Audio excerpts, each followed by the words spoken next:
O livro do profeta Miqueias. Miqueias viveu em uma pequena cidade chamada Moresete, no reino do sul de Judá, aproximadamente na mesma época de Isaías. E ambos os reinos do norte e do sul de Israel haviam se partido há muito tempo atrás e ambos haviam violado a sua aliança com o Deus de Israel. Então, Miqueias avisou que Deus traria o grande império mau da Assíria para tirar o reino do norte e devastar Jerusalém. E também avisou que depois deles a Babilônia traria uma destruição ainda maior. Como todos os profetas, Miqueias falou em nome de Deus para acusar Israel, ou como ele diz no capítulo 3, o Espírito de Deus me deu poder, amor pela justiça e coragem para declarar como Israel se rebelou. E assim, a maior parte desse livro explora as acusações de Miqueias e seus avisos do julgamento de Deus sobre Israel. Mas Miqueias também tinha uma mensagem de esperança que contrariava esses avisos sobre a restauração que Deus traria do outro lado do seu julgamento. E se você se aprofundar no livro conosco, verá como isso funciona. Assim, as duas primeiras sessões do livro desenvolvem as acusações e avisos de Miqueias contra Israel e seus líderes. Então a primeira parte começa com a descrição poética de Deus aparecendo sobre Israel. Assim como ele fez no Monte Sinai, há fogo e fumaça e terremoto. Mas ele não veio fazer uma aliança dessa vez, ele veio trazer o seu julgamento sobre Israel por mais de 500 anos de rebelião. Miqueias continua e nomeia todas essas cidades e aldeias em Israel que são os culpados de toda essa rebelião. Deus está vindo para eles. Mas por que exatamente? Então Miqueias arranja uma briga com os líderes de Israel. Ele diz que eles se tornaram ricos através do roubo e da ganância. Ele alude à história de Acabe, roubando uma vinha da família de Nabote em 1 Reis capítulo 21. Mas também é porque os profetas de Israel são corruptos. Eles estão muito felizes em obedecer às promessas de proteção a Deus a quem puder pagar. Não, Miqueias diz, Deus retirou a sua proteção a Israel. Na segunda sessão de acusações, Miqueias descreve ainda mais como os líderes e profetas de Israel juntos cometeram uma injustiça grave. Eles administram a terra por meio de suborno, eles fazem justiça para favorecer os ricos. E os pobres são privados de sua terra, sua segurança e sua esperança. E tudo isso é uma violação das leis da Torá, que declarou ilegal vender terras pertencentes a famílias mesmo que sejam pobres. E assim descobrimos que o julgamento de Deus tomará a forma de uma nação opressiva que vem para destruir o reino do norte e Jerusalém, e o seu templo, que será reduzido a ruínas. Agora, essas são advertências muito rígidas e não são a palavra final. Cada uma dessas sessões de aviso é concluída com uma promessa de esperança impressionante. Então, primeiro há um poema sobre como Deus é como um pastor que vai resgatar e reagrupar o seu rebanho, que é o remanescente do seu povo. E ele vai trazê-los de volta para um bom pasto e se tornar seu rei mais uma vez.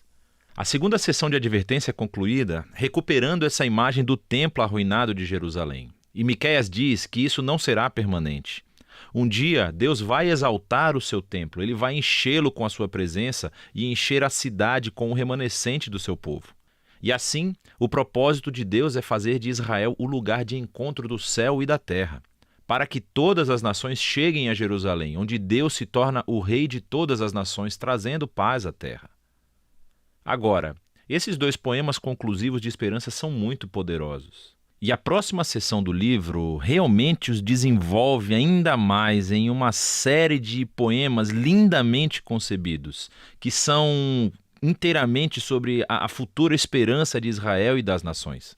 Assim, aprendemos que depois do ataque assírio, Israel será conquistado e exilado para a Babilônia. Mas a partir daí, Deus vai restaurar o seu povo e trazê-los de volta para a sua terra. E então aprendemos que na Nova Jerusalém um novo rei messiânico da linhagem de Davi virá. Ele nascerá em Belém e depois governará em Jerusalém sobre todo o povo restaurado de Deus. Finalmente, nesse reino messiânico de Deus, o remanescente fiel do povo de Deus se tornará essa bênção entre as nações. Mas ao mesmo tempo, Deus trará a sua justiça final e removerá o mal do seu mundo. A seção final do livro retorna a esse padrão de advertência, seguido pela esperança que vimos nas primeiras partes do livro. Então, Miqueias expõe novamente as práticas econômicas injustas dos líderes de Israel e como está destruindo a terra e o seu povo. E aqui Miqueias oferece as suas famosas palavras que resumem o que significa para Israel seguir seu Deus. Ele te disse, ó humano, o que é bom e o que o Senhor requer de você: fazer justiça, amar a misericórdia e andar humildemente com seu Deus. Isto é exatamente o que Israel não tem feito, e assim eles virão à ruína. No entanto, o livro termina com outra nota poderosa de esperança. Israel é personificado como um indivíduo que está sentado sozinho em vergonha e derrota. É uma imagem clara da destruição e exílio de Israel. E esse indivíduo está observando a misericórdia de Deus e ele implora a Deus que o ouça e o perdoe. Mas por quê? Por que Deus deveria ouvir e perdoar esse povo sem fé e rebelde? Bem, o profeta oferece 2 motivos. Primeiro, ele diz, por causa do caráter de Deus. Quem é um Deus como você que perdoa o pecado e perdoa a rebelião? Ele sabe que a misericórdia de Deus é mais poderosa do que a sua ira ou o seu julgamento. E a segunda razão é por causa das promessas de Deus. Ele diz, você permanecerá fiel a Jacó e mostrará o amor da aliança a Abraão como prometeu há muito tempo. Agora estas são as palavras finais do livro. Elas são uma alusão às promessas da aliança de Deus a Abraão e a sua família desde o início do livro do Gênesis, de que todas as nações encontrariam a bênção de Deus através da família de Abraão. Mas para se tornar uma bênção para as nações, Israel deve primeiro ser fiel ao seu Deus. E isso explica esse vai e vem entre o julgamento e a esperança do livro de Miqueias. Se Deus vai abençoar as nações através de Israel, então ele deve confrontar e julgar o mal entre o seu povo. Mas o julgamento dele é o que leva à esperança, porque o amor e a promessa da aliança de Deus são mais poderosos que o mal humano. E o seu propósito final não é destruir, é salvar e redimir. Ou, como as frases de conclusão do livro colocam, Deus se deleita no amor da aliança, então ele novamente mostrará compaixão. Ele vai esmagar o nosso mal. Ele lançará os nossos pecados nas profundezas do mar. E é disso que trata o livro de Miqueias.